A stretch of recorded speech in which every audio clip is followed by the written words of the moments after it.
Hello मित्रांनो, माझं नाव कुणाल आणि स्वागत आहे तुमचं माझ्या अजून एका व्लॉगमध्ये। तर हे बघा, आजपासून श्रावण चालू झाला आहे आणि मम्मीची साफसफाई चालू झाली आहे। मम्मी आता साफसफाई केल्यावर रांगोळी काढणार, सगळं काम करणार। आज मम्मीला खूप काम करायचं आहे। तर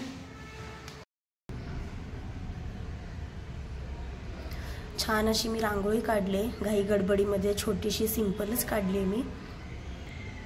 आणि आपल्या उंबऱ्यावर अशी ही सुद्धा एक सिंपल छान काढली आहे, कारण मला सध्या घाई गडबड आहे त्यामुळे मी छोटीशीच काढली आहे।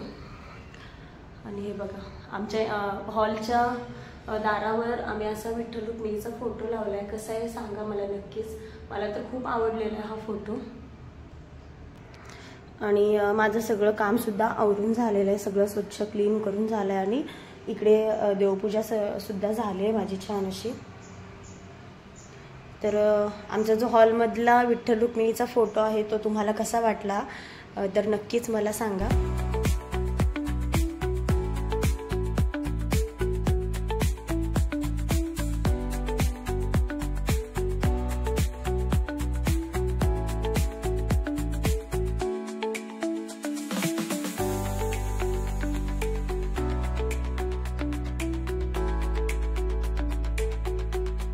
तर इथं आता मम्मी येशूला आणायला चाललेली आहे। मी जाऊन येते, तू बस। हॅलो नमस्कार, मी नंदिनी, स्वागत आहे तुमचं माझ्या अजून एका नवीन ब्लॉग मध्ये। तर श्रावण चालू झालेला आहे आणि त्याच्यासोबत 4-5 दिवस झाले इतका पाऊस आहे पुण्यामध्ये की काय सांगायलाच नको। खूप पाऊस चालू आहे, आता सध्या सुद्धा पाऊस चालू आहे बाहेर। पण आमच्या घराच्या पाठीमागे एक खूप मोठं झाड आहे, त्यामुळे पाऊस एवढं दाखवता येत नाही, इथून थोडंफार दाखवता येईल, पण खूप जास्त पाऊस आहे पुण्यामध्ये। आणि आज श्रावणातला पहिला शनिवार आहे आणि खूप जास्त छान वाटतं। श्रावण महिन्यामध्ये श्रावण हा महिना खूप पवित्र मानला जातो। तसंच श्रावण महिना चालू झाला तसंच घरामध्ये एकदम पॉझिटिव्ह असं वाटतं घरामध्ये। तर आज आहे शनिवार, कुणाला सुद्धा सुट्टी आहे आणि आता माझी सुद्धा स्वयंपाकाची तयारी चालू आहे। तर चला, तर मग मी भेटते नंतर। आता सध्या मी सुरुवातीला पहिला स्वयंपाक करून घेते आणि मग नंतर भेटते। चला, तर स्वयंपाकाची तयारी चालू झाली आहे। आणि आज मी जेवणामध्ये दुपारी जेवणासाठी आज मी डाळीतले फळं बनवत आहे। आणि म्हटलं रोज रोज भाजी चपाती खातोच ना आपण, आणि मग कुणाला पण डाळ काढल्यामुळे त्याला मऊच खायचा आहे। तर रोज रोज त्याला पण म्हटलं खिचडी भात किंवा उपमा अशा गोष्टी त्याला घेऊन बोर होईल ना। तर म्हटलं की आज डाळीतले फळं करूया। आणि मस्त बाहेर पाऊस वगैरे चालू आहे, तर गरम गरम डाळीतले फळं खायला खूप छान लागतात आणि त्याच्यावर मस्त तूप टाकायचं आणि खायचं, खूप छान लागतं। तर डाळीतले फळं म्हणजे याला दुसराही शब्द असू शकतो पण मला माहित नाहीये, पण आम्ही डाळीतले फळं म्हणतो त्याला। तर तुम्ही पण करता का डाळीतले फळं? आणि असं करायचं आणि लगेच जेवायला बसायचं, म्हणजे गरम गरम खायला छान वाटतं। तर त्याचीच तयारी चालू आहे माझी। मी इकडे पीठ मळून ठेवलंय आणि कसं करायचं ते मी तुम्हाला पण दाखवते। आणि इतका पाऊस चालू आहे पुण्यामध्ये, मी सकाळी पण सांगितलं ना की खूप पाऊस चालू आहे आणि असं म्हणजे कुठे बाहेर जायचं म्हटलं तर जाणं पण होत नाही पावसामुळे। कुणाल आणि मी दोघांना पण बाहेर फिरायला आवडतं, पण पावसामुळे कुठे जाताच येत नाहीये। आणि आमच्या घराच्या मागे मोठं झाड आहे ना एक, तर त्याच्यामुळे इतका गार वारा येतो ना आम्हाला, खूप जास्त गार वारा येतो। आज कुणाला सुट्टी आहे, कुणाल बसलाय मस्त ड्रॉइंग करत। चला बघूया कुणाल काय करतोय, तुम्हाला सुद्धा दाखवते मी। आज काही पाऊस वगैरे असल्यामुळे, आणि रोजच आहे पाऊस तसा तरी, पण पाऊस चालू असल्यामुळे कुणाला सुद्धा बाहेर काही जास्त खेळता येत नाही, कारण सगळीकडेच ओलं झालेलं असतं ना। त्यामुळे आज कुणाल ट्राय करतोय। हे बघा, ही ड्रॉइंग काढायला चाललंय त्याचं काढायचं, बघूया। काढून झाल्यावर मी तुम्हाला दाखवते। आणि मलाही आवडतं ड्रॉइंग करायला। मी जेव्हा लहान होते ना तर त्यावेळेस माझं ही ड्रॉइंग खूप छान होतं। पण आमच्या वेळेस म्हणजे मी लहान होते त्यावेळेला एवढे भारी मला ड्रॉइंग येत नव्हते, पण कुणालची पण ड्रॉइंग खूप छान आहे, तर त्याचंही तेच चाललंय ड्रॉइंग काढायचं. आणि बघा इथे या टेबलवरती सुद्धा त्याने बरेच काय काय काढून ठेवलेलं आहे. चला त्याचं काढून झाल्यावर मी तुम्हाला दाखवते. तर इथे डाळ बघा छान मऊसूत अशी शिजली आहे छान. तर त्याच्यामध्ये मी लाल तिखट टाकून घेते. मी फोडणीमध्ये तिखट नाही टाकत, तर मी असं याच्यामध्ये लाल तिखट टाकून घेते आपल्याला जेवढं हवे तेवढं. आणि इथेच मिक्स करून घेते मी, फोडणीमध्ये नाही टाकत, कारण कधी कधी फोडणीमध्ये तिखट टाकलं की एवढा ठसका येतो ना त्याचा की काय नाही खरं. असं हे तिखट याच्यामध्ये मी व्यवस्थित मिक्स करून घेतलंय. जे काय आपले तिखटाचे गुठळे वगैरे असतील ते फोडून घ्यायचे छान. चमच्याने मी हे तिखटाचं छान मिक्स करून घेते हे तिखट असं.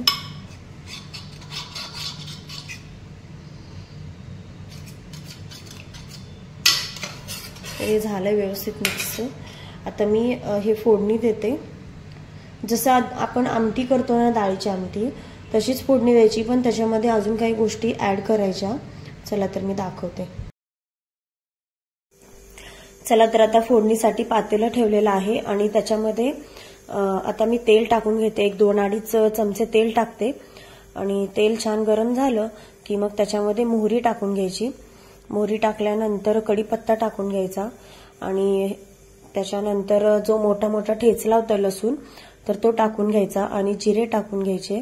एक हिरवी मिरची टाकली मी, परत एक बारीक असा टोमॅटो चिरला होता, माझ्याकडे शिल्लक होता, म्हटलं त्याच्यामध्ये टाकून देऊया ठेवण्यापेक्षा. तर टोमॅटो टाकला. छान टोमॅटो मऊ झाल्यानंतर मी त्याच्यामध्ये ती जी डाळ शिजवली होती तर ती पण ओतून घेतली आणि एक 2-2.5 ग्लास मी पाणी टाकून त्याच्यानंतर मीठ टाकून ती आमटी मी उकळण्यासाठी ठेवली.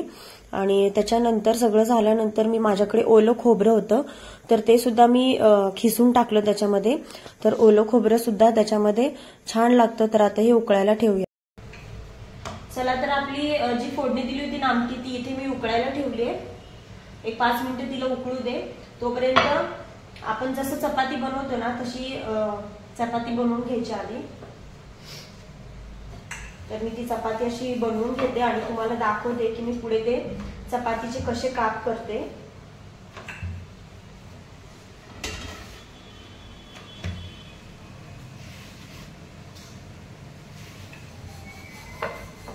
एकदम पातळ नाही लाटायचे, कारण परत ते जेव्हा चपाती आपण कट करतो तर ती उचलायला मग अवघड जाते. मग ही आमटी छान इथे उकळायला लागली.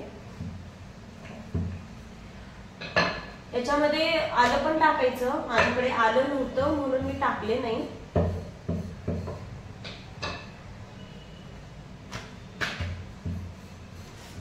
तर मी अशी चपाती एवढी लाटून घेतली. तर याचे आपण असे काप करून घेऊया. याला दुसरा काय शब्द आहे मला माहित नाहीये, तुम्ही सांगा तुम्हाला माहिती असेल तर. असे मी छान कट केलेत. आपल्याला जसे हवे तसे आपण कट करू शकतो.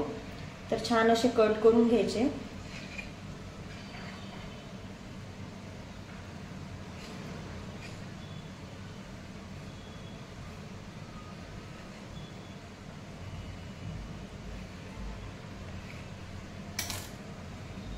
तर मी हे अशा आकाराचे कट केलेत चपातीचे हे तुकडे. तर आता हे मी आमटीमध्ये टाकते.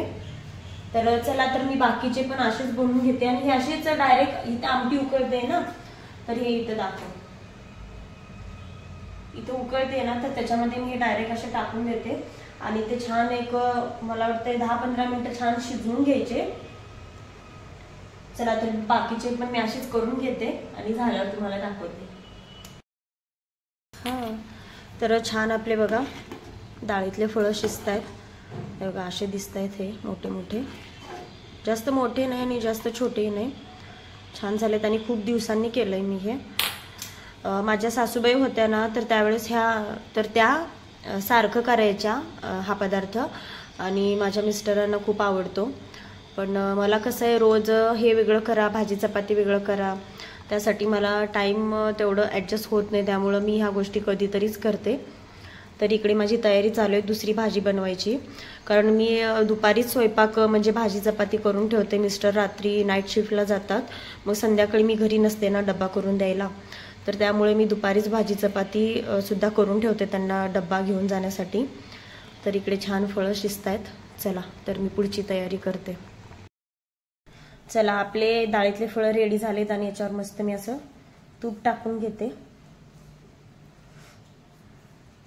तूप टाकून झाल्यावर फायनली शेवटी कुणा लाईट बंद कर. तर अचानक आता मी हे करत होते व्हिडिओ, तर अचानक लाईट गेली, म्हणजे पावसामुळे ते शॉर्ट सर्किट होतं ना, तसं काहीतरी झालं आणि लाईट गेली. तर चला शेवटी मी कोथिंबीर टाकून घेतली आहे. आता अंधारात एवढं तुम्हाला क्लिअर दिसणार नाही. चला आम्ही आता जेवून घेतो. चांगले झालेत का सांगा फळं? हा चांगले झाले, छान झाले, छान. खरं सांगा. हा उगाच मी व्हिडिओ करायला लागले म्हणून म्हणता. चांगले झाले. खरं ना? काय बाई कुणाल तुला आवडले का फळं सांग? आवडले. खरंच आवडले का सांग? मस्त तूप टाकल्यावर छान लागतात ना. मित्रांनो, हे बघा माझी मम्मी इथं माझ्यासाठी भात आमटी करते. तर हे बघा मम्मीने काय केलंय. मम्मी वा एकदम लावायची. म्हणजे खाली मी भात पण लावलाय थोडा आणि त्या ग्लासामध्ये थोडीशी डाळ पण लावली आहे, म्हणजे दोन्ही एकत्र शिजलं जाईल. कारण थोड्याच क्वांटिटी मध्ये करायचंय ना, त्यामुळे मी ते दोन्ही एकत्र असं लावलं तर ते होऊन जाईल. चला तर आजचा व्हिडिओ तुम्हाला कसा वाटला हे नक्कीच मला सांगा आणि व्हिडिओला सगळ्यांनी लाईक करा, शेअर करा, सबस्क्राईब करा. चला तर भेटूया पुढच्या अजून एखाद्या नवीन ब्लॉगमध्ये. तोपर्यंत सगळ्यांना श्री स्वामी समर्थ.